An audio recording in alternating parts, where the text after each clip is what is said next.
আসসালামু আলাইকুম সবাইকে। কি অবস্থা বন্ধুরা, কেমন আছো তোমরা? আশা করছি সবাই অনেক ভালো আছো, সুস্থ আছো এবং 10 মিনিট স্কুলের সাথে অনেক বেশি পড়াশোনা করছো। আমি আবু সাইদ আছি তোমাদের সাথে। 10 মিনিট স্কুলে সবাইকে স্বাগত জানাই। আমরা আজকে পৌরনীতি ও নাগরিকতা বিষয়ের একটি নতুন অধ্যায় নিয়ে আলোচনা শুরু করব।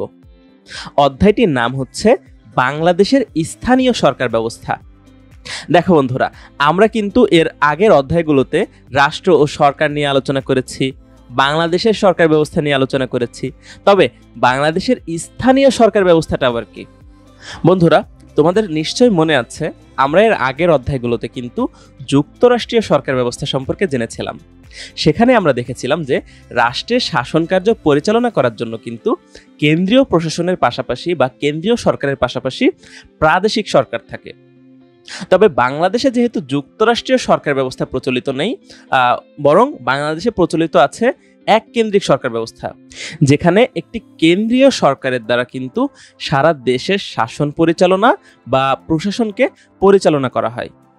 তবে বন্ধুরা, ভেবে দেখো তো, বাংলাদেশে মোট 64টি জেলা রয়েছে এবং এত জনবহুল একটা রাষ্ট্রে শুধুমাত্র কি একটা কেন্দ্রীয় সরকার দ্বারা শাসন ব্যবস্থা পরিচালনা করা সম্ভব? অবশ্যই এটা অনেক কঠিন। আর এজন্যই কিন্তু রাষ্ট্রের শাসন ব্যবস্থার যাতে সুষ্ঠু পরিচালনা করা যায়, সেজন্যই কেন্দ্রীয় যে সরকার বা কেন্দ্রীয় যে প্রশাসন রয়েছে, এর পাশাপাশি স্থানীয় শাসন ব্যবস্থা গড়ে উঠেছে। আর স্থানীয় পর্যায়ে সকল সমস্যা সমাধানের জন্যই তৃণমূল পর্যায়ে এই ধরনের সরকার গড়ে ওঠে। আর আমরা যেহেতু জানি যে বাংলাদেশ একটি গণতান্ত্রিক রাষ্ট্র এবং গণতন্ত্র কিন্তু জনগণের শাসন ব্যবস্থা, তবে পরোক্ষ গণতন্ত্রের কারণে বা প্রতিনিধিত্বমূলক গণতন্ত্রের কারণে কিন্তু জনগণ প্রত্যক্ষভাবে রাষ্ট্রীয় শাসন কার্যে অংশগ্রহণের সুযোগ পায় না। আর এখানেই স্থানীয় সরকার ব্যবস্থার ভূমিকা, কেননা স্থানীয় সরকার ব্যবস্থায় কিন্তু জনগণ রাষ্ট্রের শাসন কার্যে প্রত্যক্ষভাবে অংশগ্রহণের সুযোগ পায়। তাই স্থানীয় শাসন কিন্তু গণতান্ত্রিক সরকার ব্যবস্থার একটি অপরিহার্য অংশ। আর এই অধ্যায়ে আমরা এই স্থানীয় সরকার ব্যবস্থারই গঠন, ক্ষমতা ও কাজ সম্পর্কে জানব। আর আজকের ক্লাসে আমাদের আলোচনার বিষয় হচ্ছে স্থানীয় সরকার সম্পর্কে প্রাথমিক ধারণা, স্থানীয় সরকারের গুরুত্ব ও স্থানীয় সরকার ব্যবস্থার স্বরূপ নিয়ে। তো চলো বন্ধুরা, আর দেরি না করে আমরা আলোচনা শুরু করি। প্রথমেই দেখো স্থানীয় সরকার। বন্ধুরা, আমি কিন্তু আজকের আলোচনার শুরুতেই স্থানীয় সরকার সম্পর্কে তোমাদের একটু প্রাথমিক ধারণা দেওয়ার চেষ্টা করেছি। তারপরেও দেখো, স্থানীয় সরকার হচ্ছে সমগ্র রাষ্ট্রকে বিভিন্ন অঞ্চলে বিভক্ত করে ক্ষুদ্রতর পরিসরে প্রতিষ্ঠিত সরকার ব্যবস্থা। অর্থাৎ বন্ধুরা, আমরা কিন্তু জানি যে কেন্দ্রীয়ভাবে শাসন কার্য পরিচালনা করার জন্য কিন্তু আমাদের রাষ্ট্রে একটি কেন্দ্রীয় সরকার ব্যবস্থা রয়েছে। তো এই কেন্দ্রীয় সরকার ব্যবস্থা ছাড়াও পুরো রাষ্ট্রটিকে বিভিন্ন অঞ্চলে বিভক্ত করে একটা ক্ষুদ্র পরিসরে প্রতিষ্ঠিত সরকার ব্যবস্থাই হচ্ছে স্থানীয় সরকার ব্যবস্থা। তাহলে আমরা স্থানীয় সরকার কাকে বলে সেটা জানতে পারলাম। এখন দেখো, এই স্থানীয় সরকার কত ধরনের হয়। বন্ধুরা, রাষ্ট্রের যে কেন্দ্রীয় সরকার রয়েছে, এই কেন্দ্রীয় সরকারের সাথে সম্পর্কের ভিত্তিতে স্থানীয় সরকারের রূপ দুই ধরনের হয়।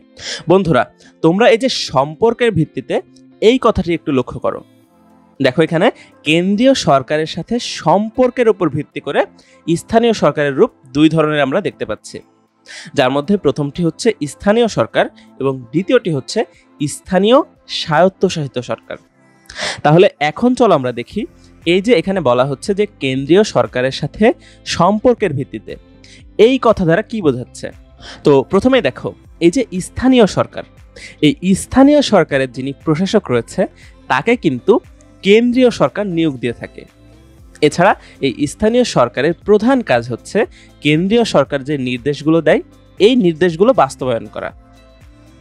তাহলে আমরা দেখতে পাচ্ছি যে স্থানীয় প্রশাসন হচ্ছে সেই প্রশাসন যেখানে প্রশাসককে নিয়োগ দেয় কেন্দ্রীয় সরকার এবং কেন্দ্রীয় সরকারের নির্দেশ বাস্তবায়ন করাই হচ্ছে এই স্থানীয় সরকারের প্রধান কাজ।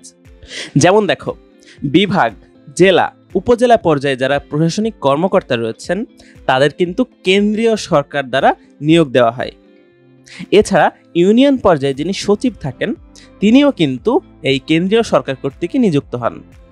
তাহলে আমরা এখানে বুঝতে পারছি যে স্থানীয় যে সরকার রয়েছে, এই সরকার কিন্তু কেন্দ্রীয় সরকারের উপরে নির্ভরশীল। অপরদিকে আমরা যদি এখন স্থানীয় স্বায়ত্তশাসিত সরকারের দিকে তাকাই, তো এই স্থানীয় স্বায়ত্তশাসিত সরকার কিন্তু কেন্দ্রীয় সরকার ব্যবস্থার উপর এতটা নির্ভরশীল নয়, আর এ কারণে এটাকে বলা হচ্ছে স্বায়ত্তশাসিত সরকার। দেখো বন্ধুরা, স্থানীয় সরকার যখন আমরা আলোচনা করলাম, সেখানে আমরা দেখলাম যে স্থানীয় সরকারের যিনি প্রশাসক তাকে কিন্তু কেন্দ্রীয় সরকার দ্বারা নিয়োগ দেওয়া হয়। এছাড়াও কেন্দ্রীয় সরকারের নির্দেশ বাস্তবায়ন করাই হচ্ছে এই স্থানীয় সরকারের প্রধান কাজ। তবে এখন যদি আমরা স্থানীয় স্বায়ত্তশাসিত সরকারের কাজ দেখি, এই স্থানীয় স্বায়ত্তশাসিত সরকারের কাজ কিন্তু ছোট ছোট এলাকায় স্থানীয় প্রয়োজন মেটানো। আর স্থানীয় স্বায়ত্তশাসিত সরকারের যারা প্রতিনিধি, তারা কিন্তু কেন্দ্রীয় সরকারের দ্বারা নিয়োগপ্রাপ্ত হন না, বরং জনগণ তাদের প্রত্যক্ষ ভোটে এই প্রতিনিধিদের নির্বাচিত করেন। তাহলে আমরা বুঝতে পারছি যে ছোট ছোট এলাকায় স্থানীয় প্রয়োজন মেটাবার জন্য জনগণের নির্বাচিত প্রতিনিধিদের দ্বারা গঠিত সরকার ব্যবস্থাই হচ্ছে এই স্থানীয় স্বায়ত্তশাসিত সরকার ব্যবস্থা, এবং এই সরকার কিন্তু আইনের মাধ্যমে ক্ষমতাপ্রাপ্ত সংস্থা। তো আমাদের দেশে স্থানীয় স্বায়ত্তশাসিত সরকারের উদাহরণ হচ্ছে এই যে ইউনিয়ন পরিষদ, জেলা পরিষদ, উপজেলা, পৌরসভা, তারপরে সিটি কর্পোরেশন, এগুলো কিন্তু সবই স্থানীয় স্বায়ত্তশাসিত সরকারের উদাহরণ। তাহলে বন্ধুরা, আমি আশা করছি কেন্দ্রীয় সরকারের সাথে সম্পর্কের ভিত্তিতে স্থানীয় সরকার যে দুই ধরনের হয়, অর্থাৎ স্থানীয় সরকার এবং স্থানীয় স্বায়ত্তশাসিত সরকার, আমরা এইগুলো সম্পর্কে বিস্তারিত ধারণা লাভ করতে সক্ষম হয়েছে। তো চলো আমরা এখন স্থানীয় সরকারের গুরুত্ব নিয়ে আলোচনা করি। প্রথমে দেখো, ব্রিটিশ রাজনৈতিক এবং দার্শনিক জন স্টুয়ার্ট মিল বলেছেন, স্থানীয় সরকার সরকারি ও রাজনৈতিক কর্মকাণ্ডে জনগণের অংশগ্রহণের সুযোগ সৃষ্টি করে এবং এই বিষয়ে নাগরিকদের সচেতন করে। তাহলে আমরা এখানে জন স্টুয়ার্ট মিলের মত অনুযায়ী বুঝতে পারছি যে সরকারি ও রাজনৈতিক কর্মকাণ্ডে জনগণের অংশগ্রহণের জন্য এবং এই বিষয়ে নাগরিকদের সচেতনতা তৈরির জন্য কিন্তু স্থানীয় সরকারের গুরুত্বপূর্ণ ভূমিকা রয়েছে। এছাড়া দেখো, স্থানীয় সরকার কিন্তু স্থানীয় পর্যায়ে নাগরিকদেরকে যথাযথভাবে বিভিন্ন সেবা প্রদান করতে পারে, যেটা কেন্দ্রীয় সরকারের দ্বারা সম্ভব হয়ে ওঠে না। কেননা যেহেতু কেন্দ্রীয় সরকার কেন্দ্র থেকে পরিচালিত হয়, সেজন্য কিন্তু কেন্দ্রীয় প্রশাসকদের পক্ষে সঠিকভাবে স্থানীয় জনগণের স্বার্থ রক্ষা করা, তাদের সমস্যার সমাধান করা এবং স্থানীয় উন্নয়ন সংক্রান্ত বিষয়ে স্পষ্ট ধারণা অর্জন করা সম্ভব হয়ে ওঠে না। আর এক্ষেত্রে এই কেন্দ্রীয় প্রশাসকদের স্থানীয় সরকারের উপর নির্ভর করতে হয়। তাহলে আমরা বুঝতে পারছি যে স্থানীয় সরকার কিন্তু এই সকল বিষয়ে, অর্থাৎ কিভাবে স্থানীয় পর্যায়ে জনগণের স্বার্থ রক্ষা করা যায়, তাদের সমস্যার সমাধান করা যায় এবং স্থানীয় উন্নয়ন কিভাবে করা যায়, এই সকল বিষয়ে স্থানীয় সরকার কেন্দ্রীয় সরকারকে তথ্য সরবরাহ করে এবং এই তথ্য সরবরাহের মাধ্যমে কেন্দ্রীয় সরকারকে যথাযথ নীতিমালা গ্রহণ ও উন্নয়ন কর্মকাণ্ড বাস্তবায়নে সহায়তা করে। তাহলে বন্ধুরা, আমরা কিন্তু স্থানীয় সরকারের গুরুত্ব সম্পর্কে জানতে পারলাম। এখন চলো আমরা বাংলাদেশের স্থানীয় সরকার ব্যবস্থার স্বরূপ নিয়ে আলোচনা করি। দেখো, বাংলাদেশের স্থানীয় সরকার ব্যবস্থার কিন্তু একটি দীর্ঘ ইতিহাস রয়েছে। কেননা আজকে আমরা বাংলাদেশের স্থানীয় সরকারের যেই রূপ দেখতে পাচ্ছি বা যে শাসন কাঠামো দেখতে পাচ্ছি, এটা কিন্তু হঠাৎ করে তৈরি হয়নি, বরং সেই মুঘল আমল থেকে শুরু হয়ে ব্রিটিশ শাসন পর্যন্ত কিন্তু নানা রকম আইনি সংস্কারের মধ্য দিয়ে এদেশে স্থানীয় সরকারের শাসন কাঠামো আজকের এই বর্তমান রূপ লাভ করেছে। তবে শুধুমাত্র পাকিস্তানি শাসনামলে এই স্থানীয় সরকারের প্রকৃতি অপরিবর্তিত থাকে, অর্থাৎ এই পাকিস্তানি শাসনামলে এর প্রকৃতির কোনো পরিবর্তন সাধন করা হয়নি। তবে এরপরে দেখো বন্ধুরা, আমরা সকলেই জানি যে 1971 সালে কিন্তু বাংলাদেশ স্বাধীনতা লাভ করে। তো এই স্বাধীন বাংলাদেশে নতুন রাষ্ট্রের সব কিছুই কিন্তু ঢেলে সাজানোর প্রয়োজন হয়। তাই আমাদের যখন 1972 সালে দেশের সংবিধান প্রণয়ন করা হয়, সেই সংবিধানে স্থানীয় সরকার ব্যবস্থার উপর বিশেষ গুরুত্ব আরোপ করা হয়। তো বর্তমানে বাংলাদেশে 3 স্তর বিশিষ্ট স্থানীয় সরকার কাঠামো লক্ষ্য করা যায়, যেগুলো হচ্ছে ইউনিয়ন পরিষদ, থানা বা উপজেলা পরিষদ এবং জেলা পরিষদ। এগুলো ছাড়া বাংলাদেশের শহরগুলোতে রয়েছে পৌরসভা এবং বড় শহরে সিটি কর্পোরেশন রয়েছে।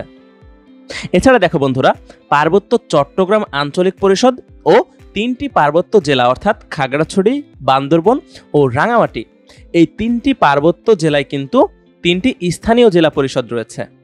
তো বন্ধুরা, আমরা এই যে 3 স্তর বিশিষ্ট স্থানীয় যে সরকার কাঠামো দেখলাম, অর্থাৎ ইউনিয়ন পরিষদ, থানা বা উপজেলা পরিষদ এবং জেলা পরিষদ, তো এই 3টি স্তরের মধ্যে কিন্তু ইউনিয়ন পরিষদকেই নিচের দিকে সবচেয়ে কার্যকর ইউনিট বলে মনে করা হয়ে থাকে। আর তোমরা কিন্তু অবশ্যই এই তথ্যটি মনে রাখবে যে এই 3টি স্তরের মধ্যে নিচের দিকে সবচেয়ে কার্যকর ইউনিট বলে মনে করা হয় ইউনিয়ন পরিষদকে। তো এখন দেখো, গ্রাম বা এর নিকটবর্তী হচ্ছে ইউনিয়ন ও উপজেলা পরিষদ, অর্থাৎ গ্রামের নিকটবর্তী হচ্ছে ইউনিয়ন এবং উপজেলা পরিষদ। এরপরে দেখো, শহর এলাকায় রয়েছে পৌরসভা, জেলা পরিষদ ও সিটি কর্পোরেশন। এছাড়া পার্বত্য এলাকার জন্য কিন্তু বিশেষ স্থানীয় সরকার ব্যবস্থা রয়েছে। তো বন্ধুরা, আমরা যদি এখন এক নজরে বাংলাদেশের স্থানীয় সরকার একটি চার্টের মাধ্যমে দেখি, তো প্রথমে দেখো, স্থানীয় সরকার মন্ত্রণালয়ের অধীনে রয়েছে প্রথমে গ্রামভিত্তিক যে স্থানীয় সরকার আমরা দেখলাম যে উপজেলা পরিষদ এবং ইউনিয়ন পরিষদ। এছাড়া শহর ভিত্তিক স্থানীয় সরকারের মধ্যে জেলা পরিষদ, সিটি কর্পোরেশন এবং পৌরসভা। এরপরে দেখো, পার্বত্য চট্টগ্রাম বিষয়ক মন্ত্রণালয়ের অধীনে কি রয়েছে? পার্বত্য চট্টগ্রাম আঞ্চলিক পরিষদ। এর মধ্যে রয়েছে প্রথমে বান্দরবন পাহাড়ি জেলা পরিষদ, দ্বিতীয়ত রাঙামাটি পাহাড়ি জেলা পরিষদ এবং তৃতীয়ত খাগড়াছড়ি পাহাড়ি জেলা পরিষদ।